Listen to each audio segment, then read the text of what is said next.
Competitive এক্সামের প্রস্তুতি নিচ্ছ, কিন্তু প্রশ্ন প্র্যাকটিস ঠিকমতো হচ্ছে না। মক টেস্ট, এমসিকিউ, আগের বছরের প্রশ্নগুলো সব যদি এক জায়গায় গোছালো পেতে নিশ্চয়ই দারুণ হতো, তাই না? তাহলে চর্চা অ্যাপটি তোমার জন্যই। পরীক্ষার আগে তোমার নিয়মিত অনুশীলনের সাথী হতে পারে চর্চা অ্যাপ।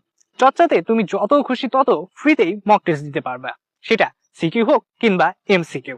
কোন বিষয় থেকে, কোন চ্যাপ্টার থেকে, কতগুলো প্রশ্নে কতক্ষণের জন্য পরীক্ষা দিবে সেটা তুমি নিজেই ঠিক করতে পারবে।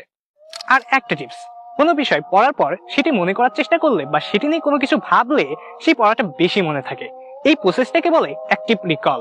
এই অ্যাক্টিভ রিকলের জন্যই চর্চাতে রয়েছে দ্রুত প্র্যাকটিস মোড, যেখানে তুমি তোমার মনের মতো যে কোনো একটি অধ্যায় সিলেক্ট করে সেটা থেকে খুব কম সময়ের মধ্যেই বেশ কয়েকটি এমসিকিউ প্র্যাকটিস করে নিতে পারবা।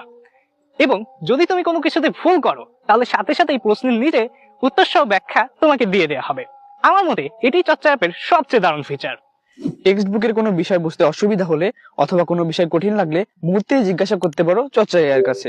চর্চা এআই তোমার বই থেকেই উত্তর দিয়ে তোমার ডাউট সলভ করবে। এছাড়াও চর্চাতে রয়েছে বিশাল এক প্রশ্ন ব্যাংক। বিগত বছরগুলোর বোর্ড প্রশ্নের সকল ভান্ডার পাবা এইখানে একেবারে উত্তর সহ। চাইলেই পারবে এগুলো দিয়ে মক পরীক্ষা দিতে। এছাড়াও হলি ক্রস, সেন্ট জোসেফ ও নটরডেম কলেজের ভর্তি পরীক্ষার প্রশ্নগুলো পাবে এইখানে। প্রোগ্রেস ট্যাবে নিজের সাবজেক্ট ভিত্তিক রিপোর্ট